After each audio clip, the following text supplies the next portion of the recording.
चारों तरफ कोरोना की वजह से सब लोग बड़े निराश हैं और इस माहौल में एक छोटी सी आशा की किरण दिखाई दे रही है।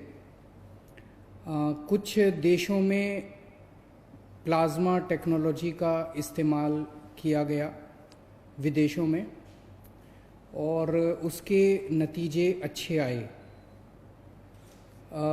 आपकी जानकारी के लिए बता दूं कि कोरोना से मुक्ति तो तभी मिलेगी जब इसका कोई वैक्सीन बन जाएगा। वैक्सीन लगाने से जैसे दूसरे कई सारे वायरस की जो बीमारियां होती हैं, अगर उसका वैक्सीन आप लगा लें तो वैक्सीन लगाने से वो बीमारी होती नहीं है। तो इससे मुक्ति तो तभी मिलेगी जब वैक्सीन मिल जाएगा। लेकिन इस वक्त हमारे सामने दो चैलेंज हैं। एक चैलेंज तो ये कि किस तरह से हम कोरोना को फैलने से रोकें।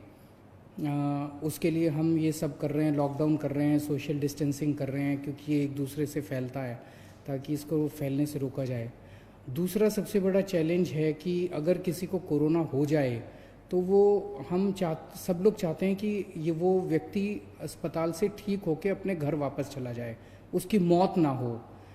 और ये देखा गया कि अगर उसमें कोई और बीमारी हो, जैसे डायबिटीज़ है, हार्ट प्रॉब्लम है, सांस की कोई बीमारी है, कैंसर की बीमारी है, तो फिर उसके जीवन के ऊपर संकट आ जाता है और अक्सर कई केसेस में उनकी मौत हो जाती है। ऐसे केसेस में जो सीरियस पेशेंट्स होते हैं, उसमें अगर प्लाज्मा टेक्नोलॉजी का इस्तेमाल किया जाए तो उनके देखने में आया है कि उनके बचने के चांसेस बढ़ जाते हैं। ऐसा कुछ देशों में देखने को मिला। दिल्ली के हमारे कुछ डॉक्टर्स ने इसके ऊपर काफ़ी अध्ययन किया और इसका ट्रायल करने के लिए तैयारी शुरू की है। अच्छी बात यह है कि परसों हमने केंद्र सरकार से इसका ट्रायल करने के लिए परमिशन मांगी थी और परसों रात को हमें इसकी परमिशन केंद्र सरकार से मिल गई है। और अब अगले 3-4 दिन के अंदर हमारे डॉक्टर्स इसका ट्रायल करेंगे और ट्रायल करके देखेंगे कि ये कितना सफल होता है। अगर ये इसमें सफलता मिलती है तो ये हमारे लिए एक अच्छी बात होगी, क्योंकि फिर हम सीरियस पेशेंट्स को की ज़िंदगी बचा पाएंगे। मौत होने से लोगों को एक तो मौत तो ज़िंदगी और मौत तो ऊपर वाले के हाथ में है। हम सब लोग कोशिश कर सकते हैं, लेकिन अभी ये अगर सक्सेसफुल होता है, सफल होता है, तो फिर लोगों के चांसेस बच जाने के चांसेस बढ़ जाते हैं।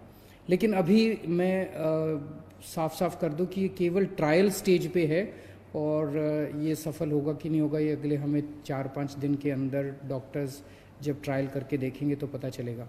ये टेक्नोलॉजी क्या है? इस टेक्नोलॉजी में जिस व्यक्ति को कोरोना एक बारी हो जाता है, वो जब ठीक होता है तो उसके शरीर में, उसके खून में एंटीबॉडीज़ डेवलप हो जाते हैं। ये एंटीबॉडीज़ उसको ठीक होने में मदद करते हैं। तो ऐसा व्यक्ति जो कोरोना से ठीक हो गया, उससे वो अपना रक्तदान करता है। उससे जैसे हम ब्लड डोनेशन करते हैं, ऐसे ही ठीक हुए कोरोना के व्यक्ति से रक्त लिया जाता है। 1 बोतल खून देता है वो, और उसमें से, उसके खून में से प्लाज्मा निकाला जाता है और वो प्लाज्मा को एनरिच किया जाता है और उस एनरिच्ड प्लाज्मा को किसी दूसरे पेशेंट में इंजेक्ट कर दिया जाता है। उसके पेशेंट में दूसरे पेशेंट में जो भी बीमार है उसमें डाल दिया जाता है। तो उसके नए पेशेंट में वो प्लाज्मा के एंटीबॉडीज़ चले जाते हैं और उसके अंदर ठीक होने वाले एंटीबॉडीज़ डेवलप हो जाते हैं। तो इस तरह से ये टेक्नोलॉजी काम करती है। हम सब लोग प्रार्थना करते हैं कि हमारा ये ट्रायल सक्सेसफुल हो। अगर सक्सेसफुल होता है तो इससे एक उम्मीद बंधेगी। और भी कुछ राज्य, जैसे मुझे पता चला है केरला, महाराष्ट्र वगैरह इसके ऊपर काम कर रहे हैं और मैं उम्मीद करता हूं कि सबके प्रयास इस बारे में सफल हों।